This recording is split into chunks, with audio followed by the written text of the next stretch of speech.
Welcome to RTV. నేను మీ శ్రీనివాస్. కథ, screen play, డైరెక్షన్తో megaphone తోటి కూడా ఒక విజయాన్ని అయితే అందుకున్నాడు. ఒకటి కాదు, రెండు కాదు, వరుసగా 7 విజయాలు అందుకొని విజయానికి కేర్ ఆఫ్ అడ్రస్గా మారాడు ఆ వ్యక్తి. అతను ఎవరో కాదు, ఈపాటికే అందరికి అర్థమవుతుంది. పటాస్, సుప్రీం, F2, F3 ఇలా వరుస విజయాలతోటి భగవత్ కేసరి వరకు తన విజయం పరంపరను కొనసాగించిన వ్యక్తే అనిల్ రావిపూడి. ఇప్పుడు వారి కుటుంబ నేపథ్యంలో ఇంటర్వ్యూ చేసుకున్న కోసం కూడా మనం ఆర్టీవీ ద్వారా ఇక్కడ వారి కుటుంబంలో ఉన్నాము. ఇప్పుడు వాళ్ళ తల్లిదండ్రులు అనంతలక్ష్మి బ్రహ్మయ్య గారు అయితే ఉన్నారు. వారు మాట్లాడి తెలుసుకుందాం. అసలు అనిల్ రావిపూడి అసలు చిన్నప్పటి నుంచి ఎలా ఉండేవాడు, సినిమాల వైపు ఏ విధంగా మొగ్గు చూపారు, ఇప్పుడు ఎన్ని ప్రాజెక్టులతోటి బిజీగా ఉన్నారో వారు మాట్లాడి తెలుసుకునే ప్రయత్నం చేద్దాం. నమస్తే సార్. నమస్తే. అనిల్ రావిపూడి చిన్నప్పటి నుంచి కూడా చాలా యాక్టివ్గా ఉండేవాడు అని చెప్పేసి చాలా సందర్భాల్లో విన్నాం. అసలు ఎలా విద్యాభ్యాసం ఎలా ఉంది, అతను పుట్టుక చివరికి సినిమాలకు వెళ్ళేంత వరకు కూడా అసలు ఏం జరిగింది, ఎలా ఉండేవాడు? వాడు మేదరమిట్లో హాస్పిటల్లో డెలివరీ అయ్యాడండి. ఆ తర్వాత మేము వ్యవసాయ పరంగా మేము బళ్ళారి వెళ్ళిపోయాం. బళ్ళారిలో ఒక 2 సంవత్సరాలు ఉండడం, ఆ వ్యవసాయము కొంచెం ఇబ్బంది లాస్ అయిన తర్వాత మళ్ళీ మహబూబ్నగర్ జిల్లా వచ్చాం. అక్కడ ఒక 9 సంవత్సరాలు ఉన్నానండి వ్యవసాయం చేసుకుంటా. అక్కడ చదువుకున్నాడు 4th క్లాస్ వరకు. అక్కడనే నాకు జాబ్ వచ్చింది. జాబ్ వచ్చిన తర్వాత మళ్ళీ నేను షిఫ్ట్ అయ్యి ఇక్కడ మా ఊరు షిఫ్ట్ అయ్యి మా సడ్డుగూడు వాళ్ళు అంటే మా మిస్సెస్ వాళ్ళు అక్కయ్య వాళ్ళు అద్దెంకులు మెస్ పెట్టారు. మెస్ పెడితే ఇక అక్కడ ఉంటా, పిల్లల్ని కూడా అక్కడ పెట్టుకుంటా. అక్కడ చదివాడు 10th దాకా అద్దెంకులో చదివాడు. ఆ తర్వాత ఇంటర్మీడియట్, ఇంజనీరింగ్ అలా వెళ్ళిపోయాడు. వాడు చిన్నప్పటి నుంచే మిమిక్రీలు చేయటము, ఈ స్కూల్లో ఏదన్నా నాటకాల పోటీలు పెడితే నాటకాల పోటీలు, డ్యాన్స్ చేయటం. అలా డ్యాన్స్ అంటే వాడికి మామూలుగా తప్పట్లు సౌండ్ ఏది మోగినా ఆటోమేటిక్ పూనకం వస్తాడు, చెప్పే పని లేదు, వాడే డ్యాన్స్ చేస్తాడు. అలా అట్లా చేసుకునేవాడు. నేను కూడా బాగా సినిమాలు అంటే వాడికి ఇంట్రెస్ట్ అంటే సినిమాలు చూపించేవాడిని. ఎక్కువగా చిరంజీవి గారి సినిమాలు చూపించేవాడిని. చిరంజీవి గారు ఏ డ్రెస్ ఎత్తే ఆ డ్రెస్ తెచ్చేవాడిని, ఏ బూట్ ఎత్తే ఆ బూట్ తెచ్చేవాడిని. నేను కొంచెం ఎంకరేజ్ చేసేవాడిని. అయితే సినిమాలు ఎంత బాగా చూపిస్తే అంత బాగా చదివేవాడు. అట్లా మార్కులు వచ్చేది.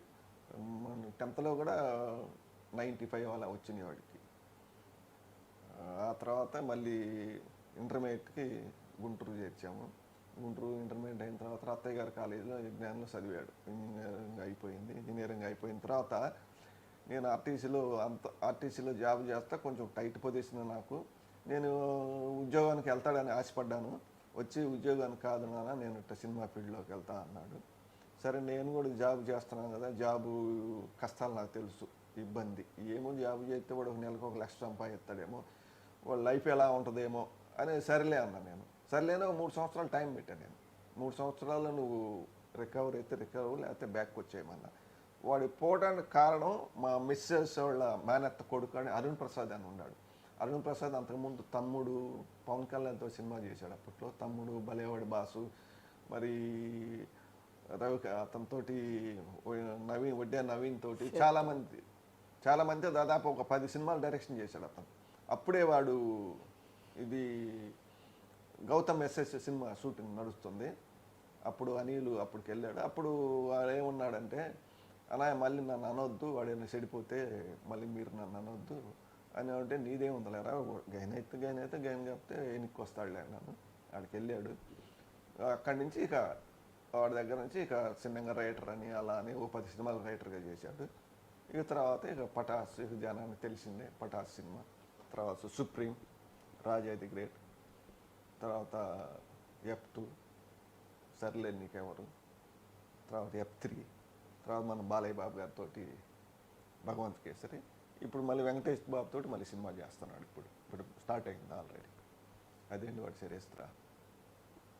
అనిల్ రావిపూడి ఈ స్థాయికి రావడానికి ప్రత్యక్షంగా తల్లిదండ్రులుగా మీరు కారణం అయితే, పరోక్షంగా వాళ్ళ అక్క కూడా ఎంతో సపోర్ట్ చేసింది అన్ని విధాలా అని చెప్పేసి ఒక చాలా సందర్భాల్లో విన్న పరిస్థితులు. ఏంటి వాళ్ళ అక్క చేసేసి?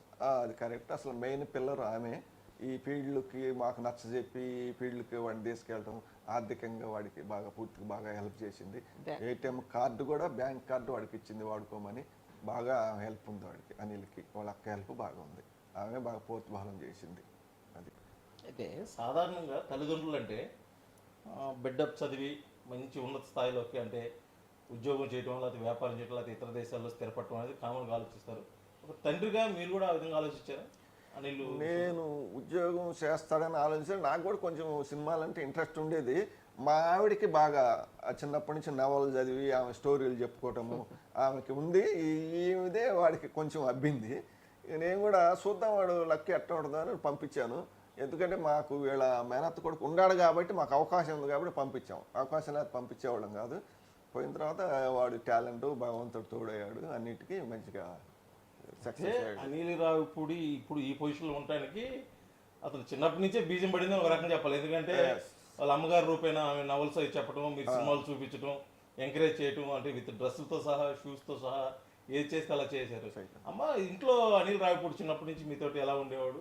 చాలా భయస్తు పిల్లాడు, చాలా భయంగా పెరిగాడండి. అంటే ముద్దు చేస్తాము, క్రమశిక్షణగా పెంచడం అనేది నా ఇది. అట్టు చూచి అట్లా బాబుని ఏంటంటే చాలా అల్లారు ముద్దుగా, అమ్మాయి ఏమో కొంచెం దాని ధైర్యంగా ఉంటుంది.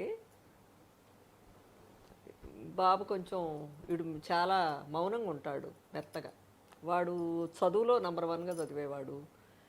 4th క్లాస్లో అద్దంకిలో చేర్చామండి. 4th నుంచి ఆ యానివర్సరీ అలా జరుగుతుంటాయి కదా, అక్కడే పడింది అసలు వాడికి బీజం.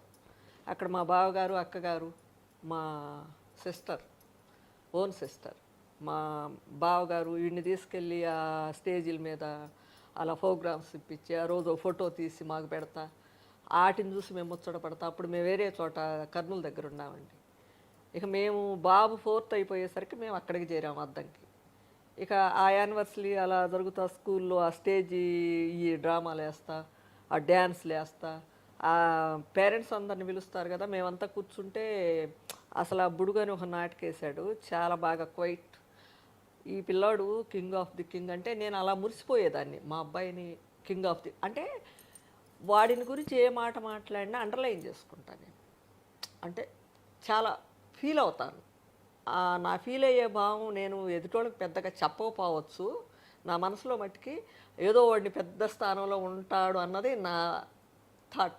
అలా ఇక అక్కడి నుంచి 7th 8th 9th అంతా 10thకి వచ్చేసరికి ఆ సినిమాలు రోజు 3 చూస్తాడు. రోజు అంటే సండే వచ్చేసరికి ఇక వాళ్ళ నాన్నగారు ఏం చేశారంటే, ఇక అట్లా కాదమ్మా నీకు మార్కులు బాగా రావాలి అని ఇక కట్ చేసి ఆదివారం వస్తే ఒక్క పిక్చర్ చూసేటట్టు